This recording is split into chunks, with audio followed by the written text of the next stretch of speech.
wedding planning podcast. Are you prepped for a serene wedding morning, or will it be bridal bedlam? A bride, 6 bridesmaids, and both mums getting ready in the same hotel room. It'll be fun, right? And a few drinks the night before is traditional. What could possibly go wrong with shots before bed? Now, in this episode, we're making sure that your wedding morning is cool, calm, and runs like clockwork. Now, I read that Albert Einstein once said that if I had 60 minutes to save the world, I would spend 55 minutes planning and 5 minutes doing. I quite like that. Yeah, I do. Well, you're a planner, you would. But weddings are all about the good planning. And to ensure a calm wedding morning, you do actually really need to plan for it. And it's absolutely fine. If you're using a Keshira, then Keshira or her like will be completely across the checklist. But if you're not going to use a planner, then you really do need to make sure that you connect with all your suppliers in the run up to the big day and confirm all those timings, those really fine details. I do not tell a lie, do I? No, and I would say that is one of the main things when couples come to me. They're like, oh yeah, we want this. And then I say, oh, and we'll work on your timeline. And they all go, oh, because you just don't know. Unless you've done it before a million times. You don't know how long it takes to ask people to sit down for your meal. You don't know how long you need to have your final touches before you're actually going into your ceremony. So yeah, the timeline is key. I would say that when you're working, even if you don't have a planner, your hair and makeup artists are normally great for your morning timeline. I know they are normally really all over it. So if that's something, just when you're talking about the morning, definitely reach out to them and just say, how long will this actually take? Bit of guidance. Yeah, and if you've got moving between venues, if you want to do all your hair and makeup and then you want to move to the venue and have your hair and makeup artist there to do your final touches at the venue, you've got to factor that in as well. Yeah. And I think also, discuss with your photographer and also with your planner and your hair and makeup about things like your getting ready shots, if you're having them. When will it work best? Because I think overall it's fair to say that scheduling efficiently even minimises panic, and certainly with photographs, it'll just maximise the time that you've got for those really gorgeous shots. Yeah, and I think as well, if you're having a legal ceremony with a registrar, don't forget you've got your interviews beforehand. Yeah, so absolutely. You could be going, oh yeah, I want my getting ready shots just before I go in for the ceremony, but actually you can't because you've got your interview and things like that. That's why having a celebrant-led wedding means we can play with it. So much sense. But and the other thing that this is a real one of mine that I'm passionate about, is that even if your memory is super reliable, with so much going on in the run up to a wedding, it is really easy for things to just get missed and fall through the cracks. I always say, remove any potential stress, follow an actual list. Now, I know that if a Keshira is in charge, it won't just be a list. This is going to be the Marks and Spencer of all lists. Yes, it will be a spreadsheet. It is. The it whole is shebang, yeah? exactly. Yeah, definitely. I know that. But honestly, even if it's a notebook, something just, it doesn't need to be flash, but commit it to paper so that you've actually got something tangible that you can refer to. Yeah, and I think it's the same with anything. If you're in a stressful part of your work life and you're waking up in the night, make sure you've just got that paper by the side of your bed. So when you're waking up at night, you just go, place Brain settings. dump. Write it all down so that in the morning you can look at it fresh, because it can be quite intense those last few days. So give yourself the space to just move through it all slowly. But then once we've thought about lists and sharing that with suppliers and timings and things, how do you remember what you're going to pack for the wedding morning? There's quite a few things. Well, there is, and it's not something that actually you automatically think about. When you think of your wedding morning, you don't think, I must pack. But of course you do if you're not getting ready at home. Yeah, and it really depends on your venue. It really depends where you're getting married, where you're getting ready. Do you need to pre-think about breakfast foods and snacks and water? drinks, tea and coffee, things like that? Do you need to make sure that there's enough of that for everyone? Do you need to make sure you've just got your go-to drink in the morning? If you're not at home and you haven't got your coffee machine there, have you got a way to make what you always have every morning? Like, try and keep your routines. Try and also, you'll speak to your hair and makeup artist about whether you wash your hair the day before or wash your hair the day of. But as much as possible, I think sticking to routines really helps.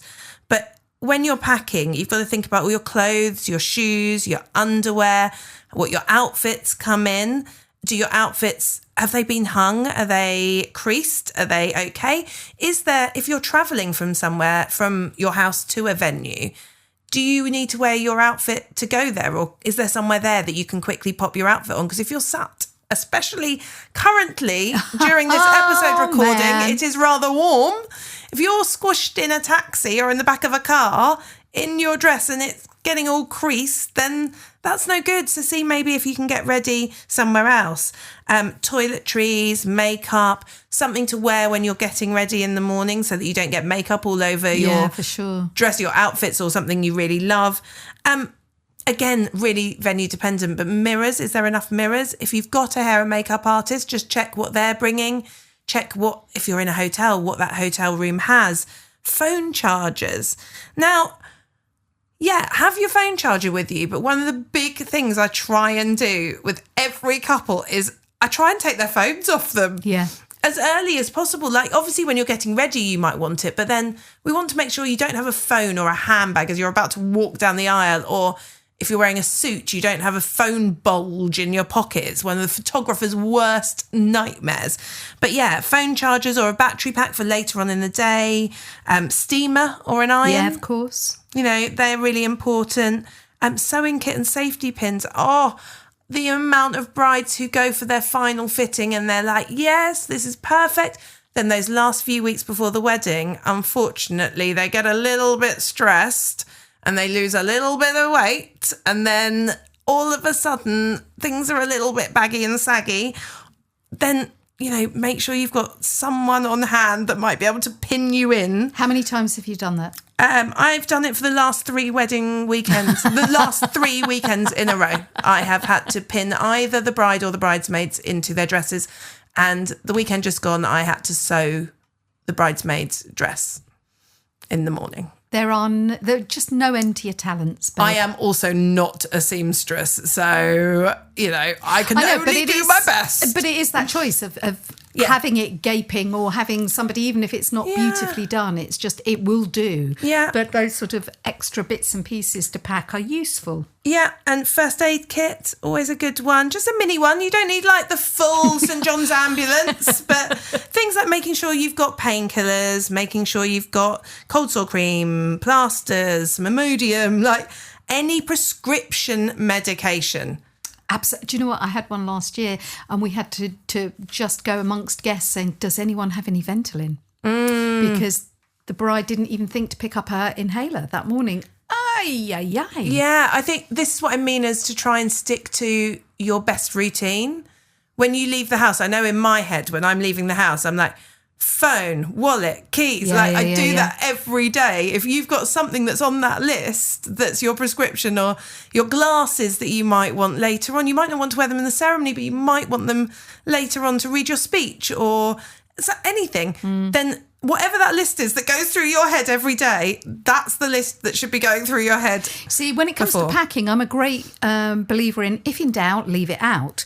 But actually, I would make the exception and turn that on its head for a wedding morning. If in doubt, bung it in anyway. Yeah, I actually really agree. I'm always, when people are going on holidays and they're like, oh, I need to get this, need to get that. I'm like, oh, whatever you haven't got, you can always get it there unless you're going to Timbuktu. Like, you'll find it. However, on a wedding morning, if you haven't got it, it's stressful. It is stressful, and it's always then down to someone to go and find it. And often I can't be that person. I think a lot of people go, oh, maybe Keshira can do it. I can't. As a planner, as a coordinator, there's so many other bits we need to do. And, you know, I have run and got shirts, bought new shirts for grooms before because they've forgotten their shirts. But yeah, I think just having those things like thinking about the weather. Have you got umbrellas? Have you got something warm for the evening if it might be cool? Have you got a fan if it might be hot? And back to that list that you're going to make, back to the supplier list, the supplier timings, just have all your suppliers on a sheet printed out. And that sounds quite old school. It does. But if it's right there, anyone in your bridal party can pick up that piece of paper. You're not searching through emails, trying to find documents, like print it out. I still have, every wedding, I still have a clipboard. I still have 2 copies of absolutely everything. And I've got it downloaded on my phone. And I've got it stuck to the back of my phone case. But the printouts are really important. So do that so that you know that everyone's knows the plans and can access those plans in a heartbeat. Absolutely. And I think, when we talk about everyone as well, share the load, delegate. Obviously, delegate only to people you know you can trust, but friends and family that you do trust to be responsible for certain sort of on the morning elements, whether it's being phone charger or snacks monitor to the, somebody providing the getting ready playlist. Getting ready playlist. It is that thing of, old adage, many hands do make light work. And if everyone just has one thing to take care of, it avoids anybody being too overloaded, and it just, again, minimises the risk of anything slipping through those pesky cracks. Yeah, definitely. I think one of the things when people book a planner or a coordinator, sometimes you get the flip side of what we're talking about, and you get family and friends that are going, well, what am I going to do then? I wanted to help you.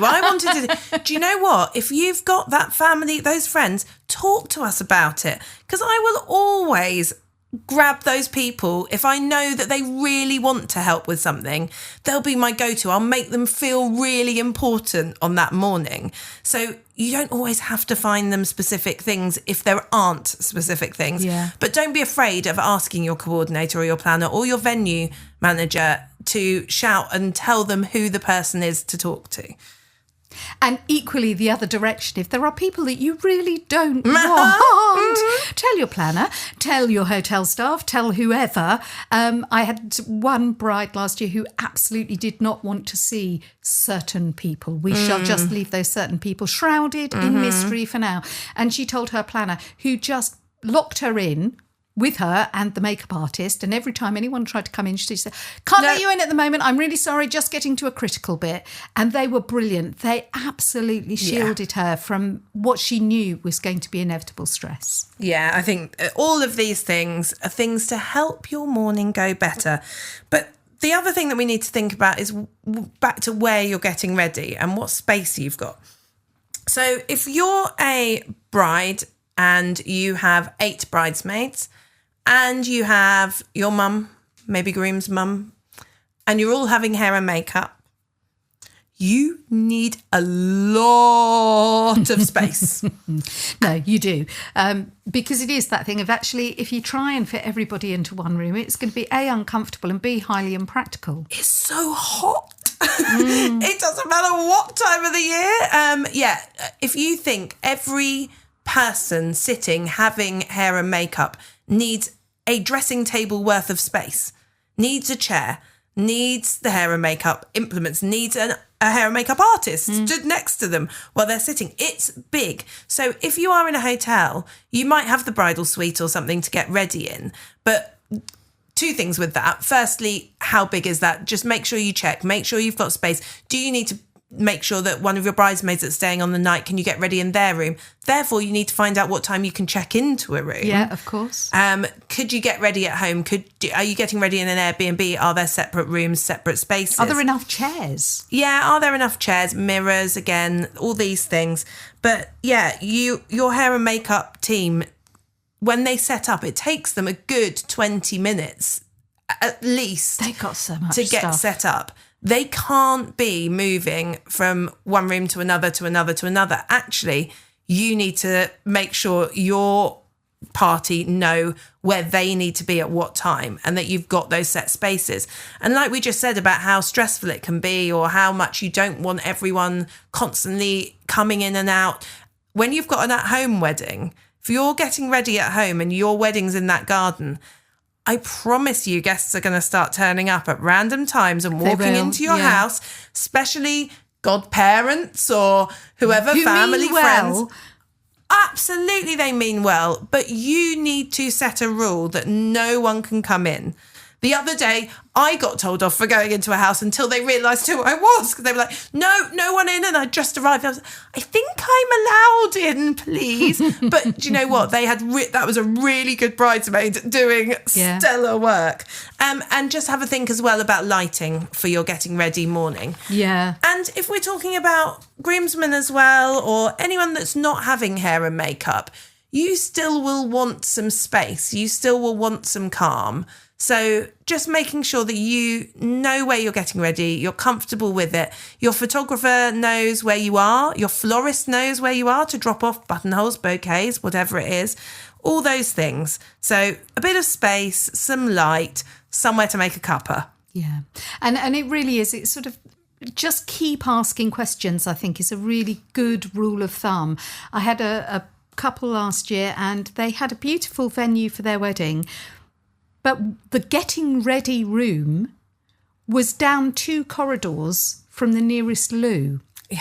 And it sounds like such a small thing, but the bride then had to go, well, I can't put my dress on yet because I need to go to the loo, but there are other people's rooms off the corridor if somebody comes out.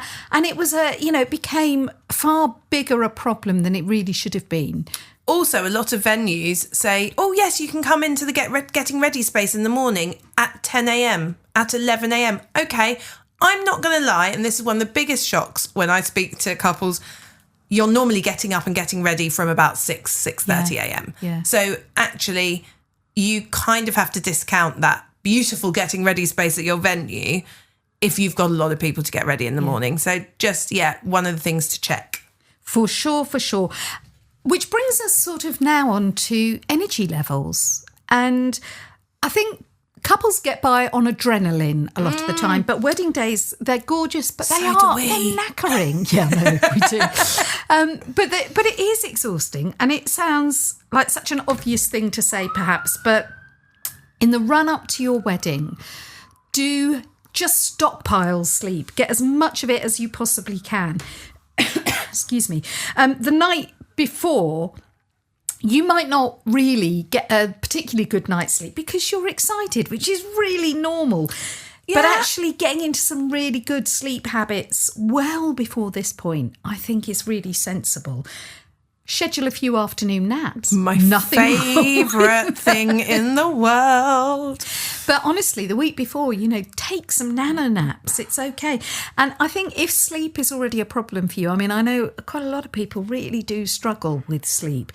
Look at your wedding day as an opportunity to really tackle that as an issue. Try and get on top of it.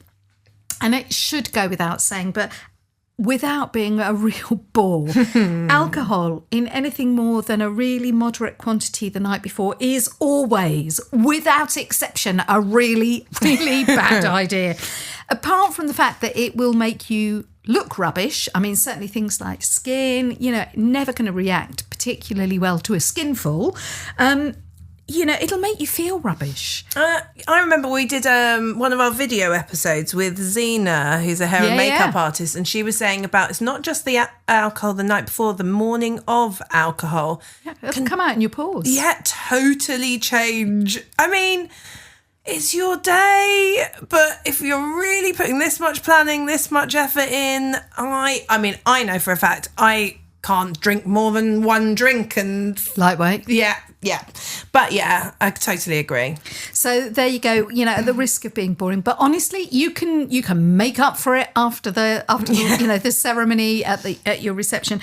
But if you want to look like, the most beautiful bride in the world or the most beautiful groom in the world, cop on and do not get leathered. It just, no good can come of it, I promise you.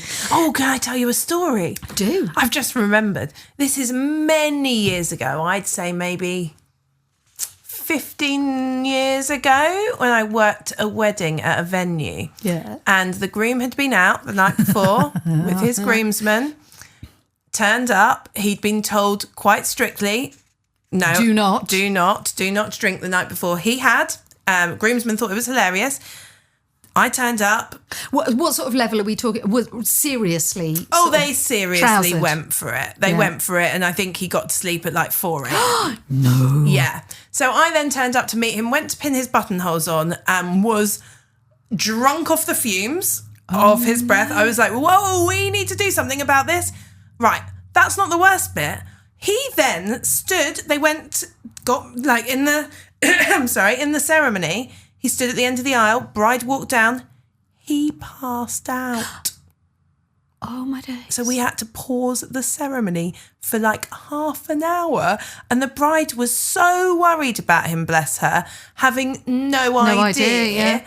And the groomsmen were just chuckling. And I just thought, no. This wasn't that a could joke. have gone really badly wrong. He could have been really poorly. Yeah, I know what I'd be saying if that was my other half. But yeah, really do just stop and think. Yeah. And the same note, it's, when it comes to lining your stomach, but not just to, receive alcohol in copious quantities. At the risk of sounding like your mums, you do have to eat on the morning of your wedding. And I know that if you're excited, you've got butterflies, it's probably the last thing that you particularly feel like doing. But have something, and ideally have something before your hair and makeup, and that will keep you going until the wedding breakfast, which I think realistically may well be the first time you get to eat something thereafter. So, eat something that is sort of those slow release carbs, jobbies, because a fainting bride is not going to be on anybody's bingo card. So eat, and in the same sort of vein, really, keep hydrated. Stay away, however, from anything that is likely to discolour your teeth. I had a bride last year who was there. She was all beautiful, had hair and makeup done, and then she had blackcurrant teeth. Oh. Her hair and makeup artist, I cannot repeat what was said at that point. Wildly Wed, the real wedding planning podcast. Now we're like literally just before your ceremony. So we're kind of through all those bits and pieces. Everything was packed perfectly. Your hair and makeup has happened. Now, I will always tell brides especially, but grooms as well, be ready an hour before your ceremony. Be ready to go. That doesn't mean you have to, like I said, put your outfit on unless your outfit takes half an hour, which some to of them get do, into. all those tiny little buttons. But get ready. Go and have a couple of photos. Have a moment. Are you doing a first look? Are you doing any surprise bits? Or do you just need to take that time to just take yourself off, sit quietly, just take it all in, have a read of your vows, double check you've got your speech ready, or you're so excited that it's just like selfie time, it's crazy time, it's time to have a bit of fun and realise, do you know what? Get rid of that nervous energy and remember what you're there for, because the morning will go so quickly, but you'll be so aware of everything that you need to do and, just getting ready. Actually take the time to just take it in. Take it in and appreciate it. And I think also I've got a couple of brides this year that are particularly nervous. Absolutely. And it's not uncommon. Not at all. And I think, really, if you know that is likely to be you, work on some stuff that will help. So whether it is, some herbal kind of remedies, whether it is tapping or deep breathing, something like that works for you, really give yourself, again, that time to really kind of focus on those calming techniques that will support you if you're likely to be bit of a nervous Nelly. Without fail, I'm not the bride, but without fail, at every wedding I turn up to, when I've parked the van, I sit and I do some breath work before I go in. Yeah. Every single time, because I know I just need to be clear, calm. Me too. And it's just, I find it so important and so grounding. Yeah. And talking about grounding, if you know that you might sort of be prone to a bit more than just sort of nerves, if you are really anxious, try the 5, 4, 3, 2, 1 grounding method. If you've not come across this before, I think this can work really, really well. So if your mind is all over the place, this is the technique you need to follow. So identify 5 things that you can see.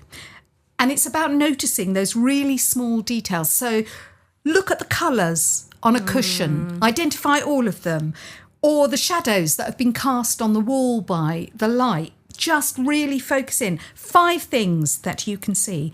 4 things that you can touch.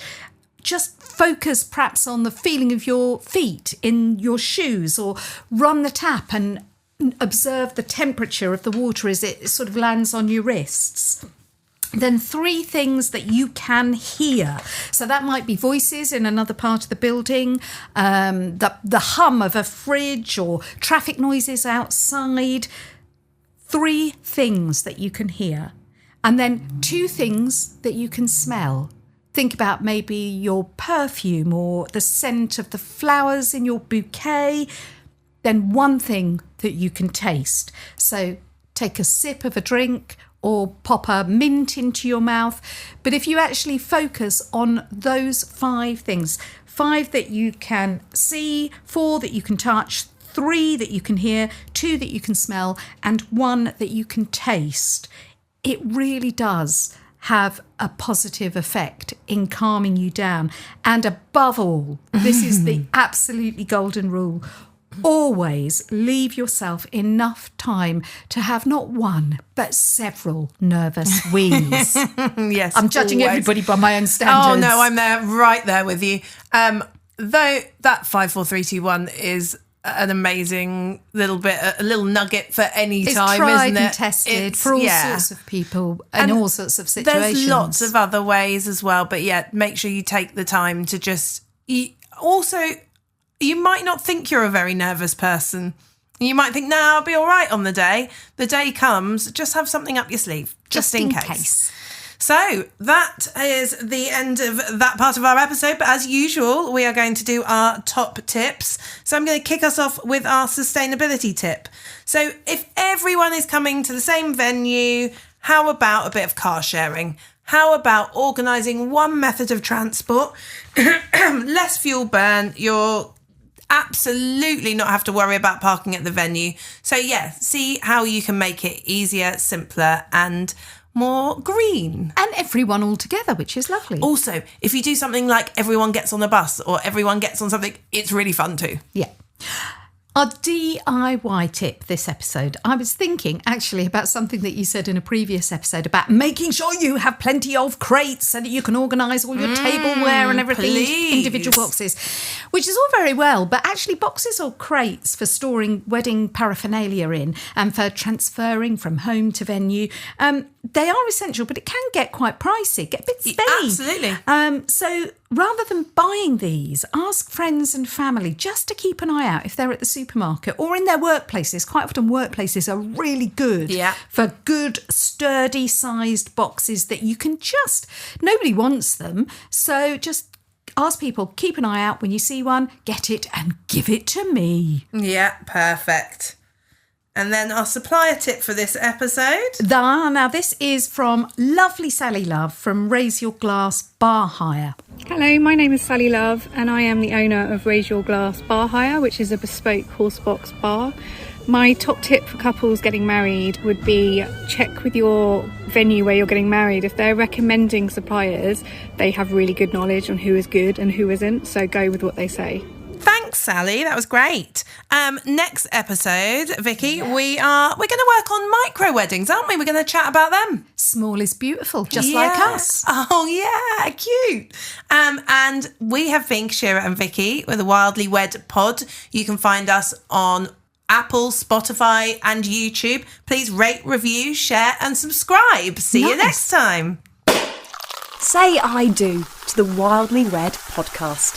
Follow us on Insta at Wildly Wed Pod.